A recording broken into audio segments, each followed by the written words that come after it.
The Tangent Egg podcast is aimed at a mature audience. It contains themes that are not appropriate for all listeners. It's important to note that we are not experts. We routinely have no idea what we're talking about and are just three idiots sitting around a table. Listener discretion is advised. Welcome to the Tangent Egg podcast. I'm Seth, and as always, here with me is Swoosh and Jondo. Hi. Hello! And this is attempt 2 at recording this week's episode. My bad. We got about halfway through recording, and Swoosh realized that he'd stopped recording 12 minutes ago. I don't know how. Like, magic things happened. Clearly I have angered the gods of recording today.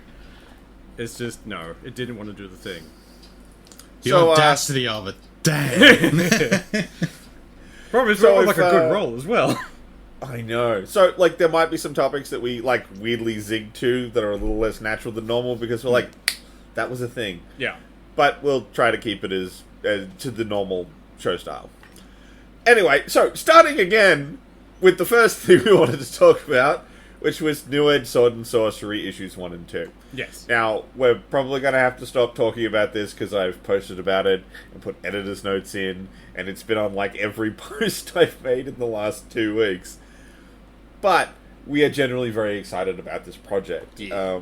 Oliver is an infectiously talkative person, and you just kind of want to listen, and then once you listen, you're like, God damn, I want the thing he's talking about. Like, he's really great in that way. It's like a used car salesman's power, but being used for good.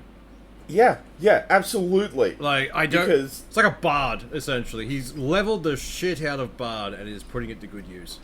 100%. So, like, the issue 0, which is still free to download on newagesorcery.com, is a great example of what you'll be getting from the Kickstarter, but bigger and better with more art, more production, everything. Issue 0, although fantastic, I say it's a test run, but look, it may as well have been a... It's a pretty fucking good test run. It might as well have been issue 1. It's good. It's 70-something pages, I want to say off the top of my head. I'd have to check that. But 74 off the top of my head, but full of stories, awesome artwork, and some interviews with some really interesting people, and I'd highly recommend it just off that alone without even reading the rest of it. And then when you look at the rest of it, you go, holy fuck, get more. Really, get more. We should probably mention we are in no way making money off this. In fact, we're giving him money. Yeah. Like, we've backed the hell out of this one. I'm getting that hardcover. There is nothing that will stop me this time. Issue 0 was 83 pages. 83, shit, I had 74, so... So it's not short, and they're looking to do the same thing with issue 1 and 2. For free, that's a hell of a taster. Shit. Oh, yeah. So, we're not getting paid, we're paying him. We're literally talking about this and not shutting up about it because we're that into it. Yeah. And I know it sounds like, if I was talking about Raid Shadow Legends, I'd be talking the same way. I wouldn't be. I'd probably be bleeding from the neck. One of us would have stabbed you by now. One of us would have been taken hostage to make sure the others do the Raid Shadow Legends read. Like, that's going to have to be a thing for us. If we ever put an ad on here for Raid Shadow Legends, call the police. We are under like some kind of hostage situation. So, I know it sounds like that sort of thing, but no, seriously, we are legitimately that interested and passionate about getting eyeballs on this project. If you haven't listened to it, our most recent interview with Oliver about the Kickstarter and everything to do with it, past and in the future, there's some really cool stuff if this goes through and we get to do issues 3 and 4. Chief among them should be a really nice art book. I hope so. If you're listening, Oliver, just... sneak it in there. Even just give us a copy, table copy. Please, just... Yeah. You need to go back and look at New Age Sword and Sorcery, Road to Issue 1 and 2. That's our most recent interview with Oliver. It's a great interview. Like I said, he's an infectious person. I'll put the link in the show notes again, and then we'll probably have to be quiet about it until closer to the end of the Kickstarter. Yeah. Although, they are over halfway done, and they got 26 days left, so they got plenty of time. I would highly suggest checking it out and potentially giving it back. And the more you go look at it, the more likely you're going to get it. Yeah. So, like, I think the digital version is completely unlimited, but soft covers Yeah. and hardcovers are limited. So, No, I believe soft covers aren't limited. Oh, It's only sure. hard covers that are limited. fair. And I've got one of them. Go to Yeah. hell! I within a minute of it going live, I backed it. Yeah. Wasn't not getting You my said there's hardcover. only 100 copies of the hardcover, so 99 at least, at most. Last time I looked, I think there was only 41 copies of the hardcover left. If you want one, So if you want one, get in quick. I hope Yeah, Oliver 100%. remembered to, like, save one for himself this time. He had to buy a copy of his own thing last time. He wanted the yeah, he hardcover. did. But you know, being a schlub in Australia, I don't get to buy a hardcover of Issue Zero. No, they don't like us. Yeah, damn you, Yes. Amazon. Yes. Anyway, So after that moving spiel, on from that, the shill but not shill because we didn't get paid. Yeah. Let's talk about a company actually getting a righteous smackdown again. Yay. It's turning into a thing, and I'm super happy that the internet seems to have developed this freaking role. yeah, We've gone from absolutely pushing in fucking what's his dick Yeah. to we smacked down Netflix in less than a week. yeah. Yeah, they backed That- down hard on this. That was fun. It was a long time coming. They just started to open up in the wrong market that actually bit back. Yeah. And What bit was back the hard. breaking point? Which market was the breaking point for it? Pretty much the Western world. So America, yeah. Australia, Canada, and I think they was about to bring it out in England as well, or Europe somewhere. So, for those who've been living under a rock, the crux of this is that Netflix was essentially trying to stop its password sharing. And the way they were going to do this was by going, okay, any account on this account, because for those who don't know, you can have multiple users on one account. If you want to use a user on this account, it must tag the same network. So you've got to register somehow your IP address with Netflix, which, you know, feels super secure after all the stuff that's happened in Australia with Optus. Oh, yeah. I mean, Netflix had hacks previously. They're Yeah. very susceptible to it. But And they're just going to have all your IP addresses somewhere. Yeah. So they can check them. So the idea was like any user on that account had to tag the IP address every 30 days. They didn't have like a prime user that could log in anywhere. It was any user. yeah. So if you went walkabout if overseas because you've got business or something, If you went on a holiday, whatever. if you went Yeah. anywhere, you log into your Netflix account that you've paid for each fucking month, they're going to jip you for it again. Yeah. Yeah. 'Cause they wanna Assuming you're charge per outside of connection. your 30-day tag in. Yeah. Yeah. And that's not that hard to pull off. No. Quite seriously. But like, I'm in one area. My partner lives friggin' 1,000 k's away. We can't share a Netflix account. We'd have to have Yeah. two No. separate Netflix accounts. Yeah. That's fucked up. Why should we have to do that? Like, and Yeah. for, particularly how the fucking cost of shit's going up through the fucking roof. Who Oh, wants to yeah. have to pay for a second bloody version of it? Like, they also announced that they're bringing in an ad-supported version where it's like $7 yeah. with ads. Like, I don't either ads or charge me. Not fucking Yeah. both. You Yeah. don't get to have That's like, fucking both ways bullshit. there. Don't double dip on that motherfucker. Like, the Which reason is- we left All-Star and everything else like Foxtel was because they were pulling that shit. Yeah. And no one, Yeah. like, people were paying, what, $30 a month for All-Star at one point? And it's like, Something oh, so. it's gonna have ads in it. It's like, get what was fucked. it? When before Netflix came out, we actually looked at me and some housemates looked at the digital version of Foxtel, Oh. Yeah. and it was something like $40 a month. Yeah, it was basically the With same as ads the still? cable box. Yeah, it was dumb. It was like how do you think this is going to pan out with Netflix on the horizon? And guess what? Netflix just pushed their shit in.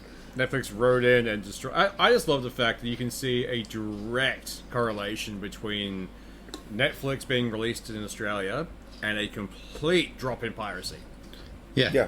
Like, Well, people are generally okay to pay for something if they feel like they're getting Yeah.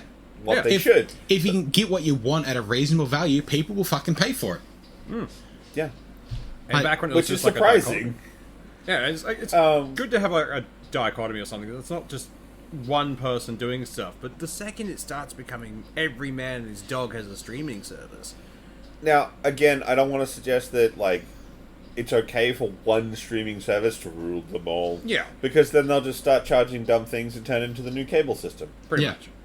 So, the idea that multiples should exist, but when it was like Netflix, Hulu, and in Australia we had Stan, it was like, cool, we had 3 big companies all having to vie for my eyeballs. It was theoretically possible to pay for all of them. They're all about $10 a month, $30. You've got and they all access to kept the others in literally control. everything. Like, if one of them went too high up, another one dropped a price, and suddenly, like, you could actually balance it. And now there's fucking near a dozen of them. Yeah. Fuck. All of them No, with exclusives, which... Yeah. And they're all getting more and more expensive. Oh, yeah. Well, like, you've got Paramount who have got their own streaming service, or you can get Prime Video, the Amazon one, and you can add all of Paramount's content into that for $5 instead of paying the $14 for the full version, because they've got But some you're already fucking paying deal. $10 For the Prime Video, TV. yeah. The whole thing is fucked up. I seen a tweet the other day, and someone said, thanks to Netflix, children since the early 2000s are going to learn about torrents again. Yeah, that would not surprise me, to be honest. Like, it's horrible, and We warned them that striation Yeah. would do this. Yeah. they were warned from the get-go. It's like, we're fine with this, but if you pull the same shit again, then the same thing happens. Like, There's something to be said, and I will freely admit this, for sort of an a la carte option.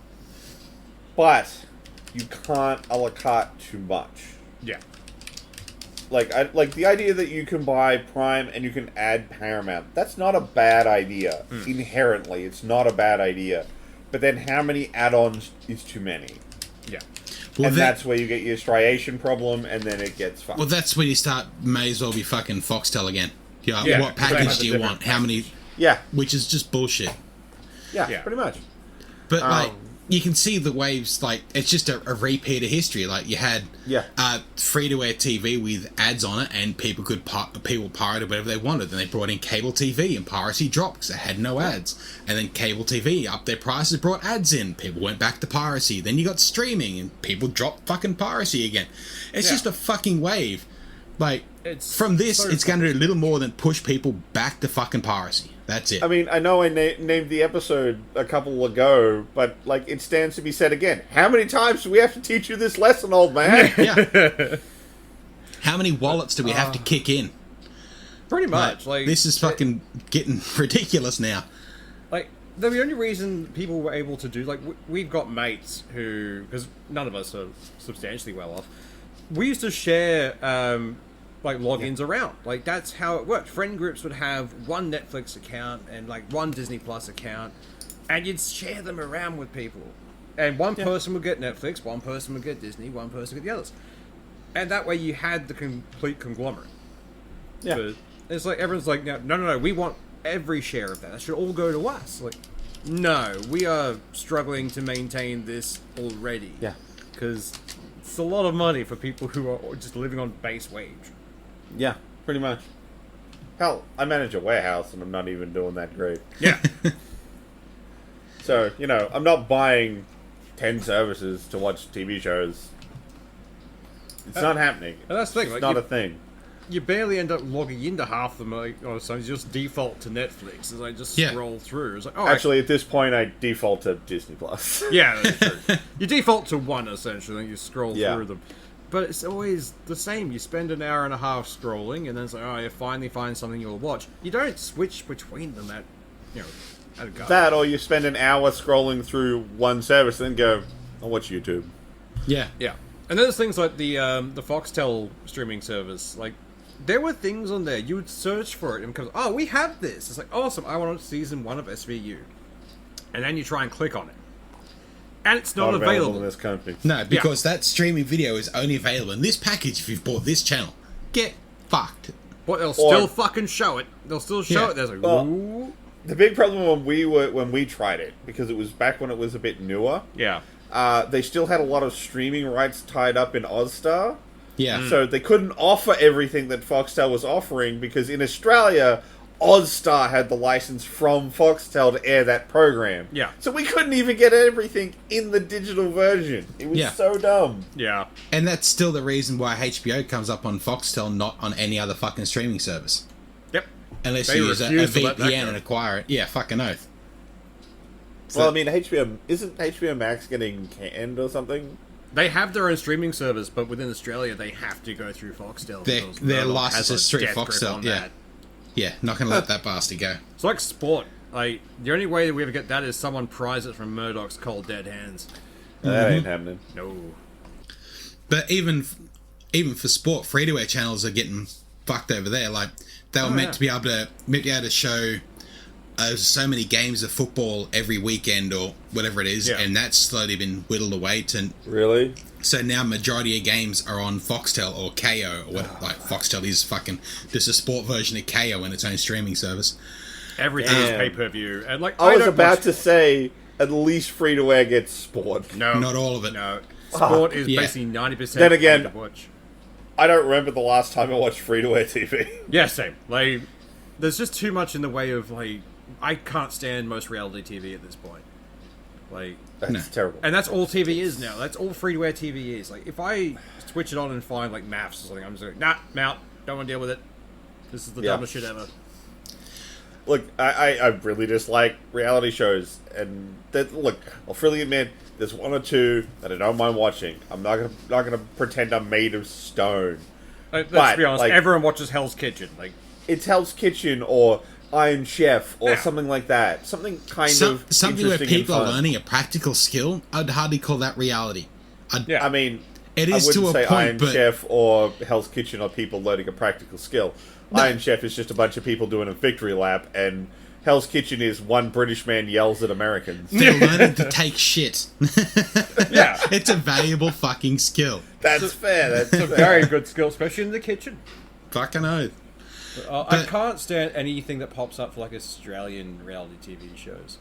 But I found an article this generation of maths, as fucking horrible as it is, they had to go on they were pretty much told to get the fuck off social media because they kept saying shit on there, and they did an interview with Women's Day, where a former person on maths came out and said, I feel so sorry for them. They can't say anything on Instagram, and they can't set up any deals outside of the show because it was all filmed fucking last year or whenever the fuck it was filmed.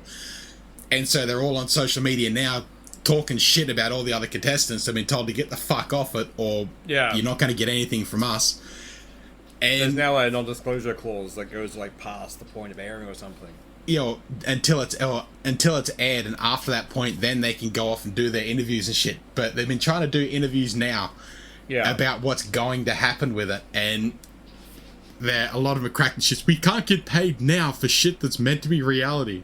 It's fucking not. It's really fucking No, not. it's scripted to hell. Like, most of it is. Look, it's probably... Look, I don't do TV, but from what I understand, it's sort of a 60-40. There's a lot of it that is real, but if there is, like, a scene in a restaurant where people have a fight, that was probably scripted. Yeah. Yeah. Or they've been It may fed also so be much scripted to the booze that point it where was it's going like, to happen. I just want you to go out there and you just say some outlandish shit and the rest of the people react to it. Some people might crack it and fucking walk away. But you just say whatever the fuck you want. Well, a few of them a while back when, like, the first few seasons of this kind of bullshittery show aired. Apparently what they would do is just get them rip-roaring drunk and then just release them back into a room together. Oh, that's just that fucking Jersey Shores type shit. Yeah. But my fucking... Although, I did see the stupidest reality show I have ever seen. I don't understand what the casting call for it was. Go on. Screw it, we don't have any demographic we're trying to be coy about on this show. It's a reality show, and the idea is it's mums and their sons on a dating show where all the other mums date your kid. What? So what they wanted for this show was parents to bring their son Okay. onto this show so that your kid can go potentially date/bang other older women while you date and potentially bang their kids. Was it called Cougar's Feeding Frenzy? I can't remember. All I remember was Like- seeing the setup for it and just being like, what kind of casting call was that?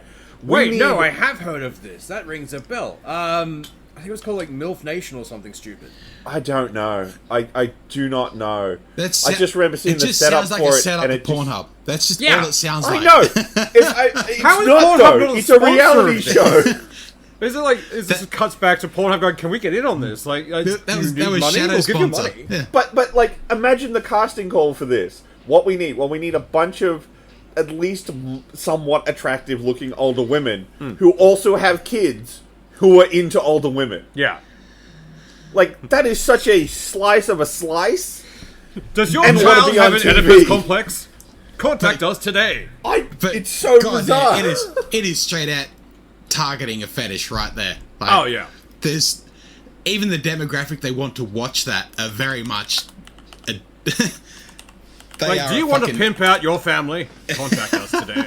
Oh, here I found it. It's called MILF Manor. Oh, okay, I was close. Oh, Like, it just sounds grotty. why? Everything about it sounds fucking grotty. It's I don't get it. I don't get it at all. And I've watched other shows that are like, okay, I kind of get your theme here. There was one. It's a German show called Adam Meets Eve, and the idea is that it's male and female contestants on sort of an island survival type show. Yeah. But they're all butt naked. Isn't that just Naked Attraction? Wasn't that done a while ago? I don't know. That I just is know this the was- weirdest thing. Look, man, I was out of town for a big metal gig, and we were really drunk watching random shit on SBS. Fair. Of course it had to be SBS. I know, God. because we were drunk from a day out because the show was the next day, and we're just like, fuck it, we'll get fucking trashed tonight. So we got Ubered a bunch of beer and we were watching SBS. Yeah.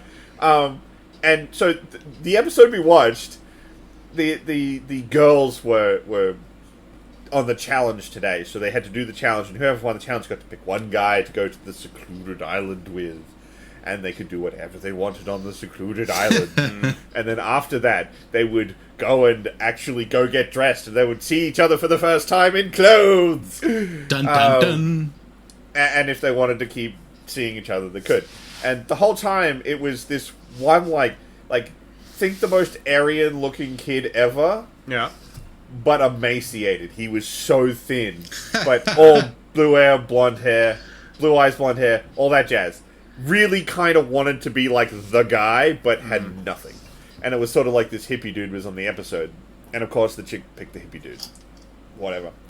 The next time on had this dude, and I swear to God, like 2 fucking Chippendales turn up as his competitors. It's like, dude, you are never getting laid on this show. Wow. Nice. It was absurd. But, like, dumb shit like that exists, and I will freely admit, we were so drunk, it was the most hilarious show we'd ever watched. Oh yeah, like, I watch dumb shit. I watch Below Decks. Like, that is just drama and a half. I get the appeal of stuff, but come on. But stuff like MILF Manor, it's just like, no. Like, Naked Just Attraction was conceptually. already weird enough. Like, I've seen clips of that somewhere. Like, it wasn't on Facebook, they don't like nudity. It was somewhere. And it's just a weird, very fucked up game. Like, Yeah. it's like, oh, we can like let's judge these people on their feet. Okay, now we get to look at their shins. Like, groins. Like, yeah, no, I don't like the size of these. And it's like, this is fucking weird, guys. Like, this is fucking odd. But this is the point we're at. You just, like, remember when, like, I'm sure it was around, I mean, I know it was around a lot before it. But I don't know if you guys remember, like, when Big Brother started. Yeah. Big Brother Like, After Dark. Where nothing Just so ever the- happened. I know, except for, like, one episode where they were like, aha, a dick. Yeah. Aha, a dick. Oh, look at how that blanket's moving. Maybe, if you're lucky, a nipple. Yeah. Yeah. Though, But, if like, you ever watch fucking South American Big Brother, holy shit. Oh. But, I mean, that's South American Big Brother. The point is, though, like, back then, at least there was, like, you could just put a bunch of people in a house, and that was enough. Yeah. Now it's like, how stupid can we get to get eyeballs on this product? Yeah. That and the price of the things has dropped dramatically. Like, remember when Big Brother first came, it was like $1 million or something. It was a decent prize pool or some high amount. Now it's like, what do you get? Exposure. And people are still going for it. Because it's the deals they can get. That was the big controversy. Those maps people not being able to be on Instagram. They couldn't get any deals from anyone. Like, Good. Like, fucking oath. I agree. Great. Keep them the fuck off everything. Keep them off oxygen if you could. But yeah, that's why they were cracking the shits, because they didn't get a prize for it all. Like, they seem to. My mother fucking watches it. She loves the shit. But they seem to pair people up that are directly opposite what they're interested in, just to cause shit. And they're not getting anything from it other than people laughing at them, really. As it fucking should be. Like, fucking oath. This is the we need new to stop Freaks and making idiots Geeks Circuit sideshow. Like, we need to stop making idiots famous, for the love of God. Like, I don't get why we do this. And then we listen to them. Like they know something. Like, no, these people are idiots. Please stop listening to them. It seems listening to celebrities are fucking world events. No, they're idiots. Like every time, this celebrity said things like, do they actually have a degree in this thing? Because if they do, fucking props to them. I'll listen to them. If not, no. It's some guy with a lot of money. That doesn't mean he's intelligent. No. But yeah, anyway, Netflix got fucked over. Yeah. Yes. That's what we were talking about. We got there in the end.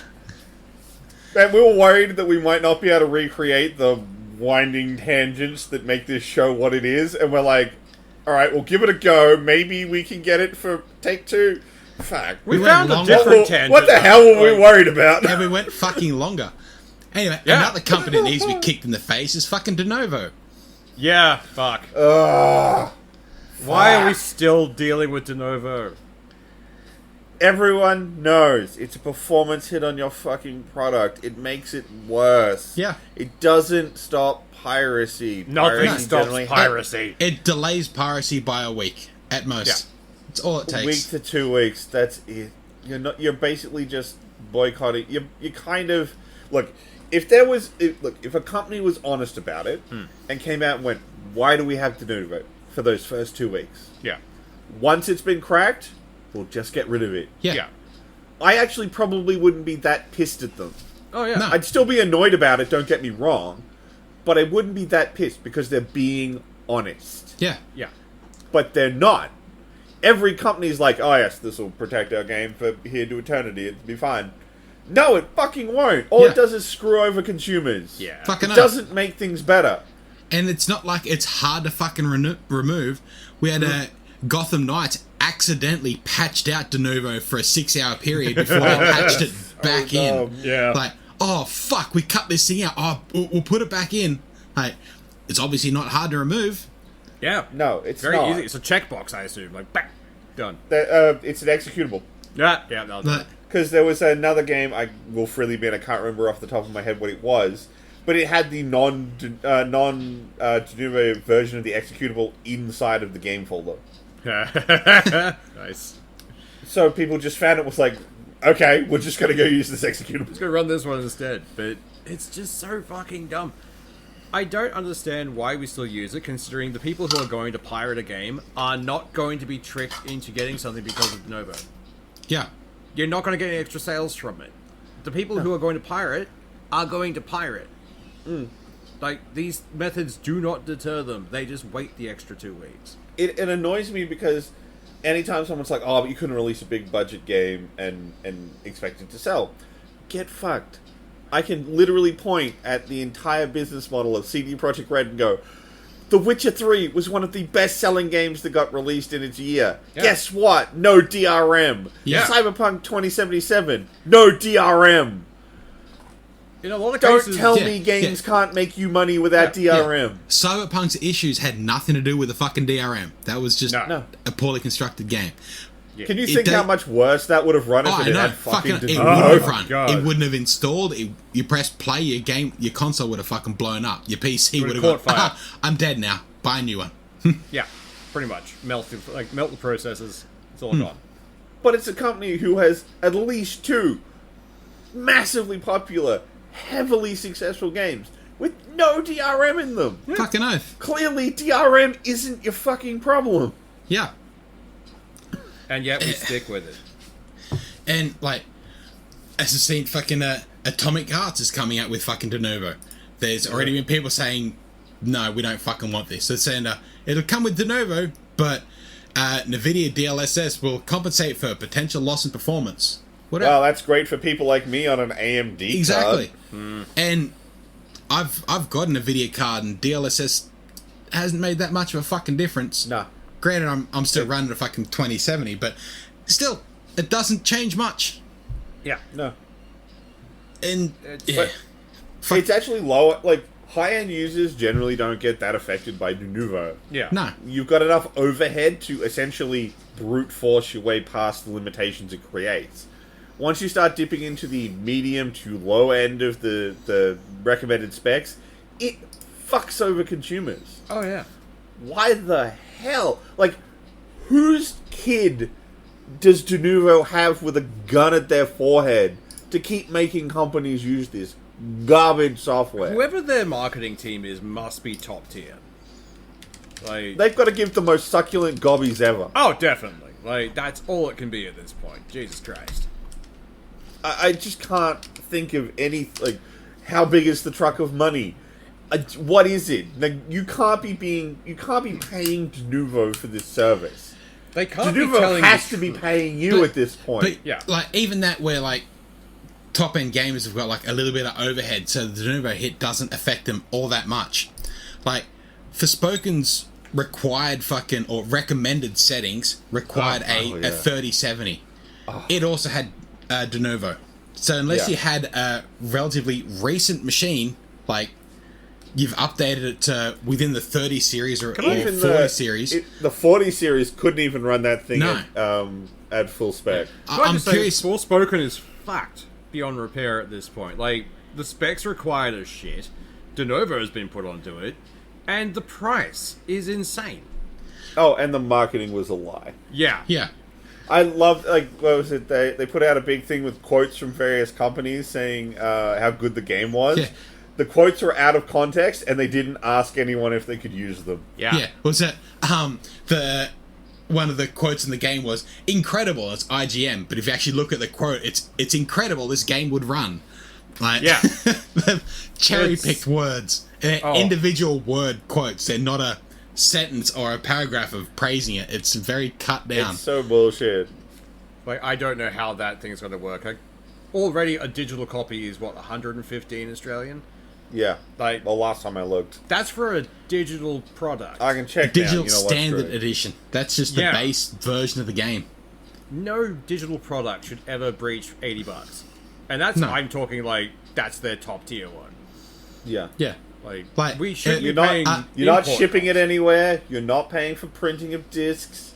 You're not making up for potential loss because those discs didn't sell. Yeah. Like, Just shut the fuck up. Yeah. We've made it easier to give you more money, sure, but we also want some give from that. Like, Yeah. the deal is, Like- we give you a higher cut because you're cutting out that bullshit middleman, and in return, we get a good product. Yeah, Forspoken's still $115 in Australia. Like, I get they put a lot of money into it, but they put a lot of money into a game that is resoundingly meh. Yeah. Look, I've said this more than once. It's like the mayonnaise of games. Companies need to, like, you need to get your spending under control. Now, I don't want to say that you can't spend a lot of money. Amazing games have come out of companies throwing some serious cash around. But not every company has to be Rockstar. Not Yeah. everyone has to make the new GTA. No. And even You those can make companies that smaller throw projects. massive money at games will eventually land on a dud. Eventually, they're Yeah. going to get burned. Like, they Yeah. can't hit the bullseye every fucking time. Eventually, they will burn. The only studios that seem to have any hope at all, like, I think the only one that I can think of right now, off of the top of my head, is essentially Rockstar, because they've got so much money coming at them from GTA 5, and literally every GTA they've ever put out, Oh, yeah. that they can take their sweet-ass time. Yeah. Pretty And much. they, Most studios it takes them have 10 to put plus out a years to product. release a game, so they've got plenty of time to fix fucking bugs and shit. Yeah. They put some decent QA into their stuff as well. Like, they actually put out a decent product. Generally And that's how at they launch. make... And that's how they make insanely detailed products that Yeah. take hundreds of thousands of millions of dollars to create. Not every studio has to be Rockstar. Tell you what, No. I've actually been playing a game recently. I don't know when it came out. I don't know if it's recent or not. But Evil West is a great, fun shoot 'em up game because it's It stabby came stab. out like end of last month, I want to say. Around there, but it's a decent price point. I got it on sale at Steam already.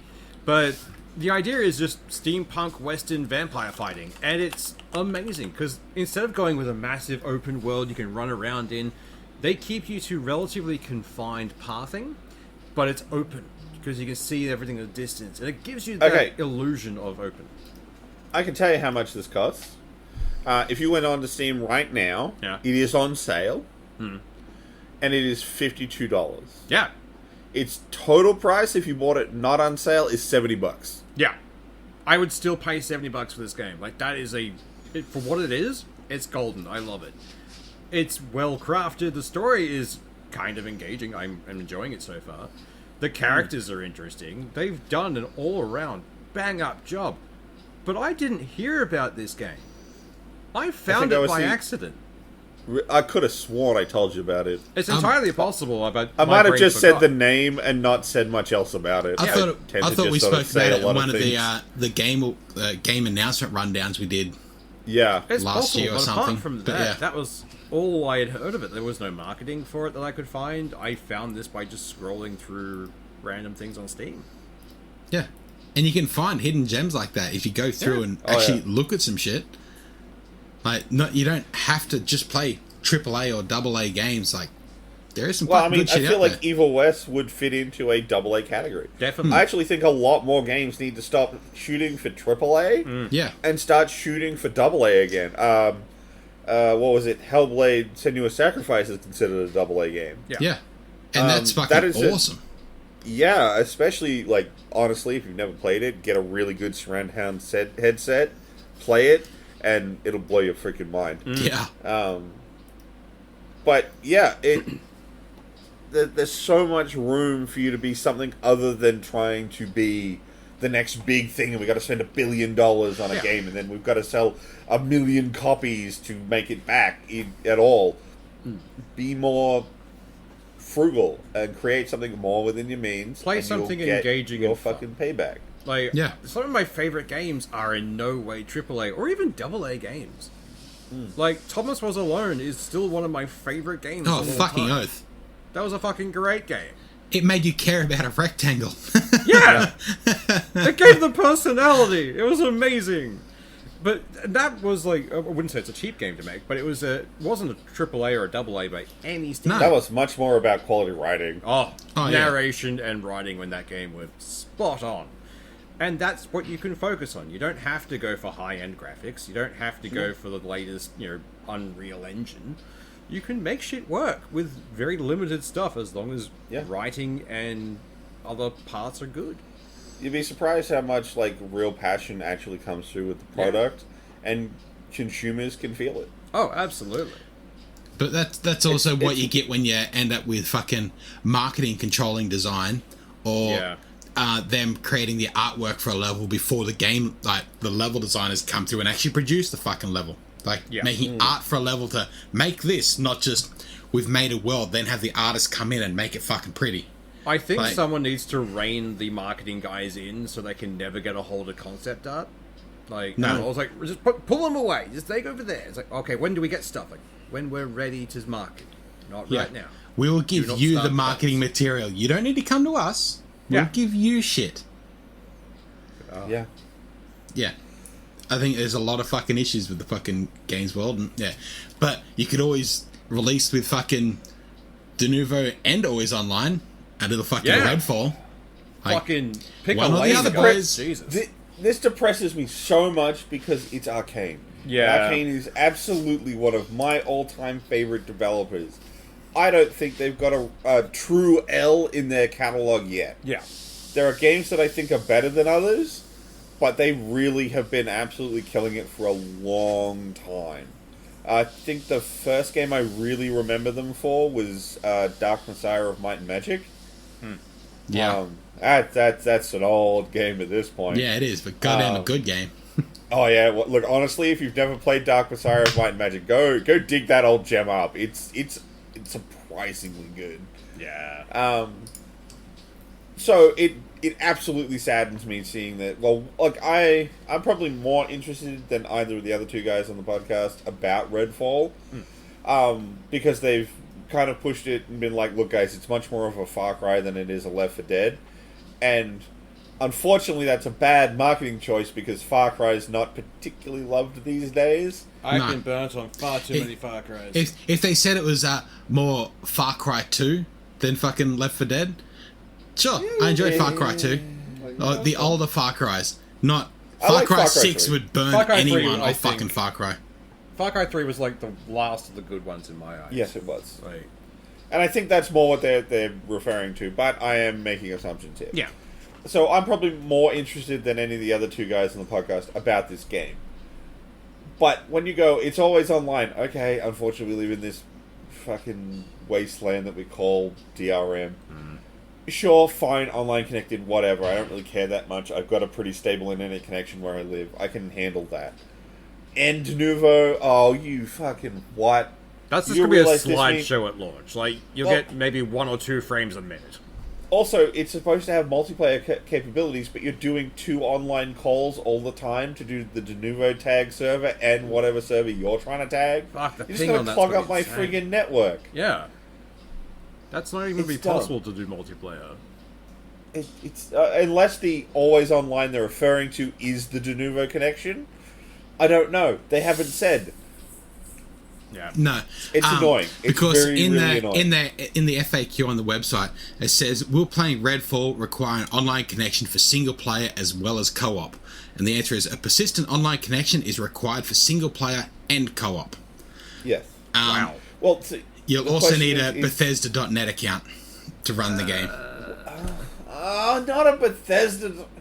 They killed that fucking launcher. Can't they just kill the fucking... Yeah. We're playing Redfall require a Bethesda.net account. And a Bethesda.net account is required. Like, fuck. I have lost all, like, interest in this game at this point. I'm just going to wait for that to flounder. Look, man, it's coming out on Game Pass. I'll check it out there. They're not getting my money, though. Which is sad, because, again, I'd have given them my money. Although they are charging way too much for their fucking game. We'll definitely Game Pass that one. They're another person doing the over $100 for the base version. Get fucked. Yeah. Idiocy. Do we want to direct our weird energy and anger at something much more bizarre? And much more deserving of said anger? So, it's book week. It's book week! And the book we read was The Last Hacker. This was my recommendation. I just read the blurb and it sounded kind of interesting. The premise did sound interesting. I was keen. I did not expect this to be what it really was. No, it could have been The Last Engineer or... that would have been more accurate. The Last Neo Neckbeard or something. Yeah. Honestly, the first half of this book is A, sucking the dick of whoever made Bitcoin, and B, the guy trying to call himself Deadpool every 5 seconds. Oh yeah, like it's not that long. He doesn't keep that up for that long. But at the start, he's just like, "I'm Deadpool online. I have a Deadpool flag. Yeah, I like Deadpool. It's like, aren't I relatable as a nerd?" The first portion of this book is a lot of just dropping social, like pop culture references. And eventually that does stop, thank God. Not as much as I'd like, but it does The thing I hate is the character itself is like, I'm not a poser because I have all these things. Yeah. Yet listing them off the way you have just makes him sound like such a poser. Fucking He also doesn't know how hacking works. The whole thing's set after a Terminator apocalypse, and AI's gone through and wiped everything out. But he's still getting deliveries of like advanced tech to his house, which the AI can't find.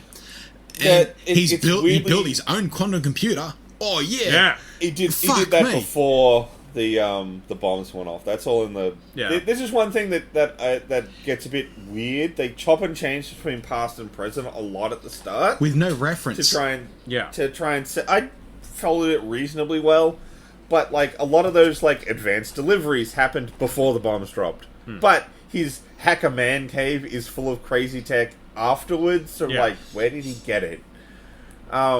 They go, okay, so the only currency in this future setting that's worth anything is Bitcoin. But they never because they launched a quantified. bunch of satellites into space, and that's where Bitcoin They lives. don't tell us that as well until well into halfway Way through the late. book. Like, it's a late... It's like, oh yeah, by the way, the reason it works is because we launched it into space. Like, oh, that's how it's been working. Because I've been asking that question the last few hundred chapters here. But also, like, by this stage, Bitcoin is the equivalent of fucking bottle caps from fucking Fallout. Yeah. Like, But there's it's nothing weird. backing it. It has massively inconsistent value across the entire thing. So, there's a bit where he goes to a club. To get into this club costs 1 Bitcoin. I think it was. I think it was Yeah, 1 Bitcoin. 1 Bitcoin. To get in. While inside this club, he pays 200 Bitcoin for a can of Coke. Yeah. Because apparently it's that rare and desirable. It's a can of Coke. I would have thought any of the liquor would have been more valuable than a can of Coke. Oh, yeah, You definitely. know, that's just me. So he paid. So you could enter this club 200 times for the price of 1 beverage. Yeah. They later go to another town, and to get in, you have to pay a Bitcoin. He gives them 5 Bitcoin, and they point out that that's more Bitcoin than anyone has in the entire town. Yeah. If you put everyone's Bitcoin together, they wouldn't have 5 Bitcoin. Yet they wanted, like, a fifth of the town's value to go into the fucking place. Yeah. Yep. It's So it's so like, inconsistent.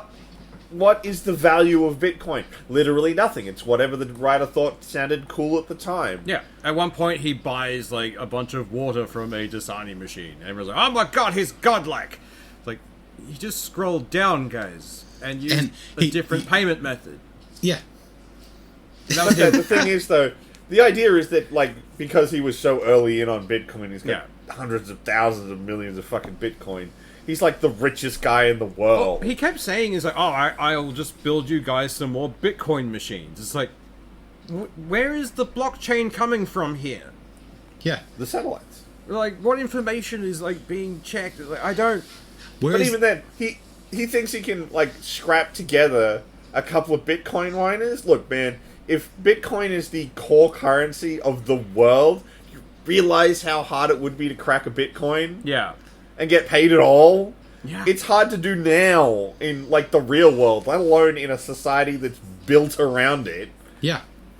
I swear to God, like I looked this up because when I read this book, I was so sure this guy had to have written it, like, early 2000s. This angered us enough to do research, let's put it Yeah. that way. Like, it had to be. It had to be early 2000s, so Yeah. that it was like Bitcoin was just getting started, VPNs were only just becoming a thing that everyone knew about. It had to be then. This book was written in 2019. Yeah. When we already know that Bitcoin's basically a scam. yeah. Yeah. Well- we know that everyone has a freaking VPN. On And this that dude's VPN like, topic, like, the Oh, so about to entire... launch into it, go nuts. The entire reason this guy has been spared the apocalypse and the evil AI never found him was apparently he was the only hacker smart enough to use a VPN. Like, Only one. I use a VPN! Like, Everyone with half does! a brain uses one. Fuck yeah, Like, no. And the whole thing is like all the other hackers weren't smart enough to put because the entire premise is the guy who made Bitcoin comes back and throws an AI, like an open AI essentially into the world, and people start using it. And he's like, oh, I'm going to put mine onto a separate machine so it can't access the network. And no one else thought of this. No Only him. government spook or no government fucking hacker has thought, hey, maybe don't run that in an instance that's available to a network. No government agency thought, let's not run freeware on it, all our government shit. Yeah. Within But- a year, they are rolling it into the military's like targeting systems or something. No government works that quickly. No, fuck no. Not There's even far too 100 much years red from tape. now would it even look like fucking roll it out in it. Yeah, like it's fucking strange. Like this guy has a very odd idea of how a government works. He doesn't seem to understand how Bitcoin functions, despite sucking the dick of its creator so hard it's terrifying. But then apparently his character was an engineer who built the most lifelike thing. No, hacker. Yeah. Not an engineer. He's not an engineer. Because when they're bouncing back and forth in time, like at the start, he's basically built his own version of the AI and then fallen in love with it, because why not? And now then, he wants it to have a body. yeah, so he builds it a body, and So he makes one of the most advanced robots ever. Yeah. By somehow mail ordering a bunch of parts to himself. Yeah. So these parts already existed. He didn't build any of it. He didn't mention it at once. At any point did he have a 3D printer? He didn't say he had any kind of like stuff. He just got deliveries. He literally says he orders it all. I ordered Yeah. these parts, or he got his AI to order it all for him. Yeah. And then it's like, oh, this, like, you know, someone has stolen my design. Like, no. Your design was basic. You are a basic bitch. No, he's the most important person in the world. Oh, God, the Mary Sue was strong with this one. No, look, man, Mary Sue looks at this guy and goes, fuck, this guy's a Mary Sue. Maybe you should turn it down a little. Yeah. Because, like, again, like, to set it up, for him to be the only person capable of hacking, which he's not even in this book, Yeah. everyone has to die. Everyone. Every hacker, every scientist, every coder has to be dead. Even basic engineers. Yeah. And it Like- literally points out that that's what the AI did. It killed literally everybody else. Every child So in that he is fucking the only one. computers at fucking school. Yeah. Yeah, anyone who dabbled in coding got culled. It's just like that doesn't make any sense. That's abstract. Effectively, they had to stupid. get nuked to the future of idiocracy. Yeah. That's to make this the kid only way. To make this kid even slightly the person anyone needs. Not that anyone needs him. They actually find the hacker he admires later in the book. Yeah. And he's just like, oh man, I'm a bit old, so I didn't do anything about it. Literally that. Fucking why? It's so dumb, because he's like, oh, this guy was an amazing hacker. It's like, oh, yes, but then I gave it up. It's like, yeah. And then the apocalypse happened. Yeah. Why the fuck didn't you pick it back up? Oh, and he's an AI beastmaster. Hwah. Oh, fuck, that was annoying. I don't know. That doesn't even get context. No. Like, nothing explains why that works. He comes across a robot, A tiger or jaguar, something, a tiger or fucking something in a cage, and he's in a different cage. They get thrown at, they fall out of a fucking helicopter, and he opens the cage, and suddenly he's a beastmaster, and it submits to him, and off we go. He goes up and puts his hand on Why? its snout, and it follows him. It's so fucking... And you can call like... I've mentioned already he built an AI and then built the body and fell in love with it. Dear listener, what do you think was the big villain of this fucking book? Who We'll the give you fucking 2 seconds. You won't need 2 seconds. That's If you didn't correct. guess his fucking AI, read a book. His fuckbot... Oh, wait, no, sorry, that's a different character. Oh yeah. His, he has... Oh like no, a- but no, he a gave sex his bot. love. He gave his original bot genitals. He did Oh, yeah. do that. Oh, yeah, he did. Yeah, that's true. But he had to take her consciousness out of the body and put it back in the computer for him to be able to work on them. Yeah. Also, the character's main, like, core things change in the novel, I find.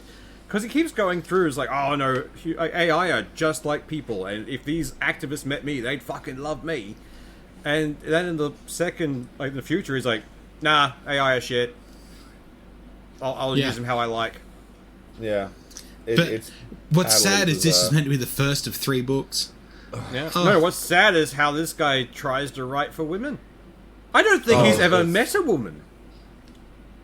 It's terrifying. He's too cool for women. He's too cool. Like, there is the whole love interest that happens and is meant to be like the So ultra bad. badass. And the only time he ever mentions the characters to talk about how hot they look and how they're doing badass things. That's the depth of the character. That's never expanded on. Like, Or the way they're wearing things that he bought them. yeah. Yeah. And at one point it's like, oh, she has a husband, and suddenly that husband comes back. Oh, the shock horror. And it's just... And it's all about how he's crying because he's lost his girlfriend. Yeah. It's terrifyingly cringe. Like, and it's like, props to the guy for self-publishing and all that jazz, because this Yeah. was published and read by the guy. And, like, you do you, but at the same time, it's bad. It's just... Never have I read a book with such a poser, Mary Sue self-insert character who goes fucking nowhere Yeah.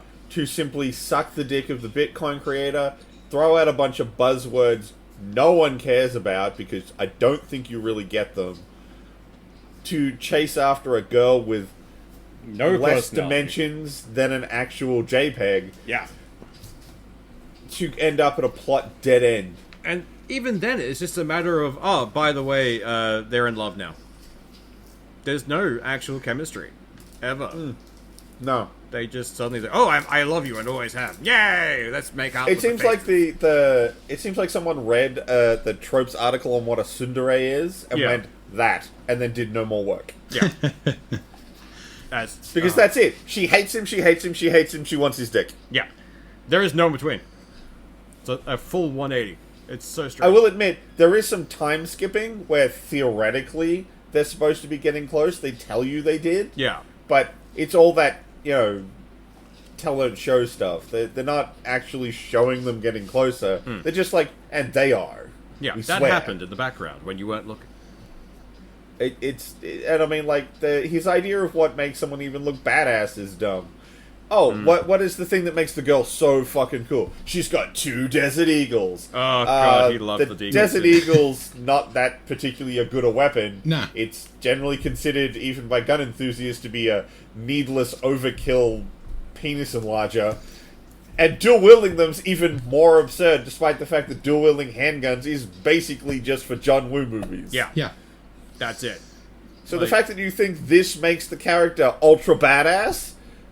Come on, bro. We also didn't really get a solid plot. Like, it changed a lot, didn't it? Because at the start, it was him puttering around, and then he was like, oh, you have to come with us to this town, because you're a hacker. That was the only reason given. They never explained further. Yeah. And then it's their trip to get there. Sure, they get there. He meets a hacker who can already do this shit, who's already running the place. Skip forward 6 months of living in the town, not solving the problem. Yeah, actively ignoring the problem. And then something to do with cannibals. And then he has to go and hunt down the creator of Bitcoin. Yeah. Yeah. That's what the whole thing boils down to. And then, then while in like the last fucking 4 chapters, it's like the AI goddess or whatever the fuck she wants to be called. And that's the where... deity. Yeah, the deity. It's like, the deity wants you to do this. No. The deity wants you to go over here. No. But... Yeah. Nobody fucking cares. Like, this has not been a character that anyone's given a fuck about at all. This is just your next fucking plot point that is going to flop. And even then, he met the guy who made Bitcoin. Cool. What's his whole deal? Have this USB drive with a kill switch for the AI on it. Yeah. Scoot. Here's the MacGuffin, off you go. But that gets worse because the guy who made Bitcoin is, surprise, another AI. Yeah. Like, it's so flat, and I had... It's the last thing I wanted because it was so dull. We've already got all this AI crap happening, and your shitty AIs... Oh, sorry. George was fun. George was fun. There actually were some AIs that had some personality. And the gunslinger one was kind of fun. But a lot of the AIs are pretty two-dimensional, very uninteresting, not worth your time. So the fact that the whole thing boils down to, oh, the dude I love so much because he made Bitcoin. Oh, he's an AI too. Oh, it's so fucking... It's so strange. But even then, there are so many weird design choices in general. Like, when at the start, when they're escaping his, nerd cave, essentially, he's got a truck as a getaway vehicle. He's his backup kind of thing. It has nothing in it. There are no supplies. There's no water. There's no camping equipment. It's just a truck. There's not even spare fuel for the truck. Yeah. Yeah. It's just so strange. For living in Apocalypse, he's done no fucking prepper work. Again, Yeah. it just makes him into more and more of a poser. I have my emergency getaway truck. What have you done with it? Literally fucking nothing. Yeah. I parked it in a garage that He's requires an electric door opener. Yeah. He's not Mad Max at any point. It is just a standard issue truck. Because he drives around in sports cars, apparently. I was so... So this is narrated by the guy who wrote the book. Yeah. There's a bit where he's introducing the 4 drones that he has to patrol the neighborhood. Yes. They're, of course, named after the Teenage Mutant Ninja Turtles. Yeah. So he says their names, or at least their abbreviated ones. Leo, Mikey, Donnie. Raph. And instead of saying Raph, he says Ralph. Yeah. I'm like, fuck that off. me. It's not Ralph, you idiot. It's Raph, because his name is Raphael. Yeah. Tell me you That never watched an annoyed me. I 80s had to cartoon stop without listening. telling me you never watched an 80s cartoon. Yeah, I had to stop listening for a period after that. I was like, no, I heard that wrong. So I went back and listened again. It's like, no, he said Ralph. Because it's not like some other voice person accidentally got it wrong. It'd Yeah. be like, that's annoying, but maybe he actually meant it to be Raph. Yeah. But there are several points through that he book where said it it. fucks up and then goes back and like you hear the same sentence again. Like there's 2 or 3 points in there where it's like you need editing, bud. Shit, have Yeah. someone else go through this. Just someone to It's- check it. Jesus. It's rough. Like, that one pissed me off the most, because that was where I was like, I don't think this guy knows what he's talking about. Yeah. I mean, like, If you can't abbreviate Raph's name properly, what makes me trust anything about any of the other references you're making? Yeah. You are such a poser. like, not gonna lie, we were chopping at the bit to start ripping this book 2 weeks ago because Yeah. we finished it pretty quick. Yeah, But to the point where we started looking into the author, and holy shit, he looks very much like this character Yeah. feels. Like Yeah. God he fucking looks damn. like generic poser hacker. It's fucking hilarious, and he keeps starting to try and start beef with other authors on Twitter. yeah. It's so It's- strange. I don't get it. I don't get this guy's whole deal. It's- Look, I know we probably sounded very gatekeepy, but like, you read the book if you really want to. Oh, yeah. Feel free. Give it a go. It's a bizarre ride, and Oh. and it's you'll get where we're coming from. yeah.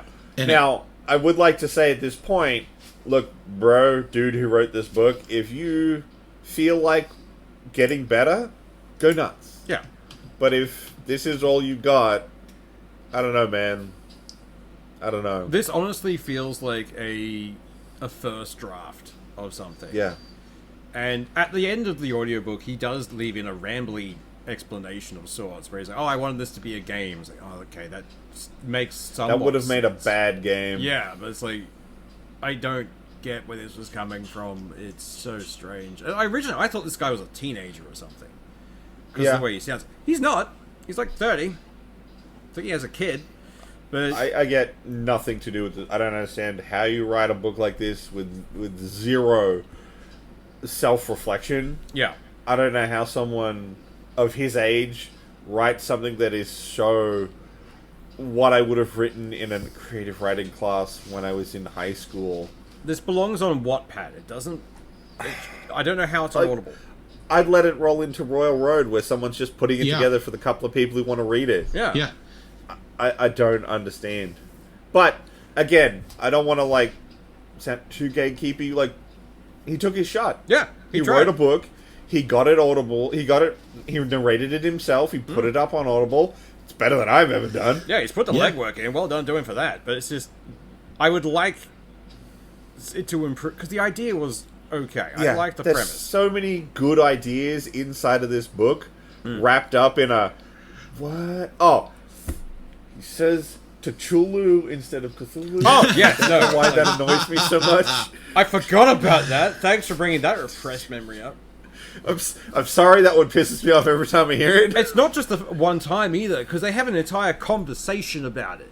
It's a Cthulhu. Yeah. It's like, if you say that again, I will hunt you down in real life. I swear to God. But, Point is, there's some cool ideas. There's legitimately some great ideas in here. I don't know if this guy's got the chops to pull it off. yeah, great ideas, badly executed. It's just, Hopefully he's learned a lesson from the first book and fixes a lot of it in a second or Yeah. third yeah. book. Well, Maybe we'll have to have a look at it and see if he gets any better. Yeah, like, maybe. I might give it a look. Who knows? But it's one of those things where the first book of a novelist isn't always the best. Like the guy who wrote No. The Magician, the first version of that was put out, it did really well, but it wasn't great.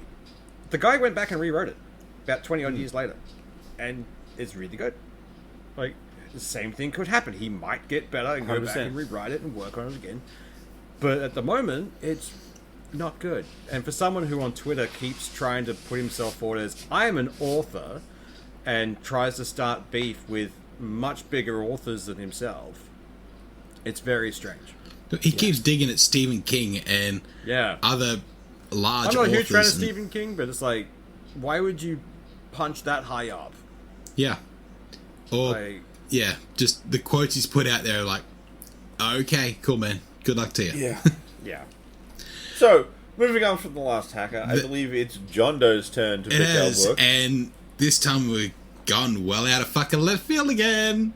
We are going full tinfoil hat this time. We're going proper tinfoil hat. I've got it sorted. I'm making one today. So we're going Fingerprints of the Gods by Graham Hancock.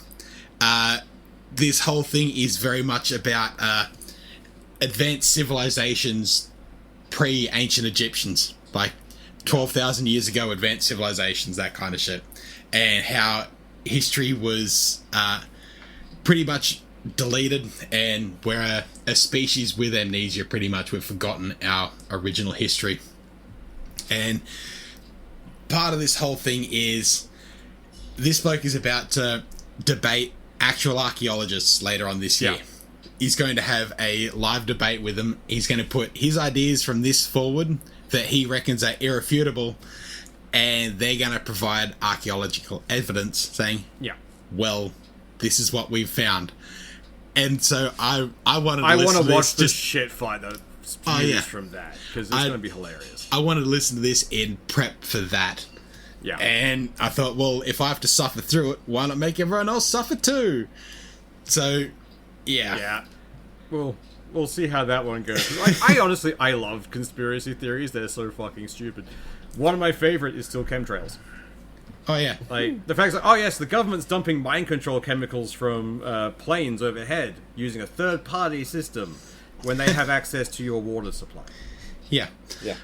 Flint, Michigan. But that's where they put the fluoride. Yes, true. So the blow from this originally came out in 1995, was released in Audible in 2016. Fingerprints of the Gods is the revolutionary rewrite of history that has persuaded millions of listeners throughout the world to change their preconceptions about the history behind modern society.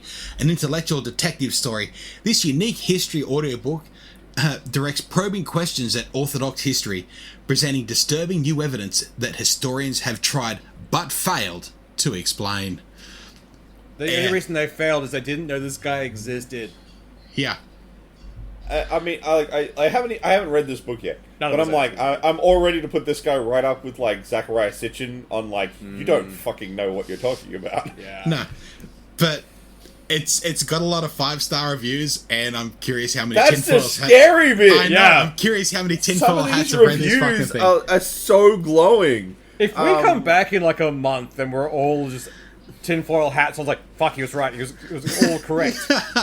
One of these is phenomenal, gripping start to finish. Graham is a master storyteller, truly unique take. Outstanding. I love this book. The narration was great and spoken very well. The forgotten history and the incredible information collated is truly astounding. I was a bit overwhelmed by some of the conclusions, however, it has pushed me to find more info on the subject. Amazing and very interesting book. I loved it. The fancies that Graham brings to light, just amazing. I will be listening to his second book. Mind freaking blown. Amazing narration and factual evidence. Completely changed my views on ancient history and how dogmatic modern science culture is. What the hell? Yeah. This is going to be weird. People it's this shit that makes me think there's something in the water. Yeah. Oh, yeah. See, like, last book we went in thinking this would be a fun, like, jaunt with an apocalypse. Now we're going in knowing what we're going in against. Like, okay, cool. I don't even think we really know what we're going in against here. No. Like, goddamn. He's written quite a few other books, but this is his first book. It's included in the Audible Plus, so if you've got an Audible subscription, you can listen to it for free. So it's not going to cost you nothing. We're not going to make you pay for this one. Like, No, believe me, if there was a charge on this one, I would have picked something else. But I wanted to listen to this at some point. So, good luck to everyone listening to it. Yeah. I mean, like I said, I'll get it all linked and put it as the pinned comment on the Facebook page, like always. Alright, so that's it, I think, for this episode. Get you ready. Make sure you've got a well-reinforced tinfoil hat on before you start this month's book. Buy that proper industrial tinfoil. Don't buy that cheap shit. You got to get the good stuff. No Cole stuff. You gotta get the real stuff. And you got to get like a proper spiral on top, because if it's just pointy, you still get the signals. The spiral blocks them. If it's pointy, you become a receiver and you get exactly, more exactly. of it. You've got to twist it so you bend Yeah. off and get the And multiple layers. You can't just have the one or that just Oh, yeah. reflects You back gotta in. You've got to have, like, have a multiple layers. That'll Oh yeah. yeah. Later, guys. We're gonna have to put up an instructional video on how to make a tinfoil We will. hat. I think we will. All right. Have a good one. See ya.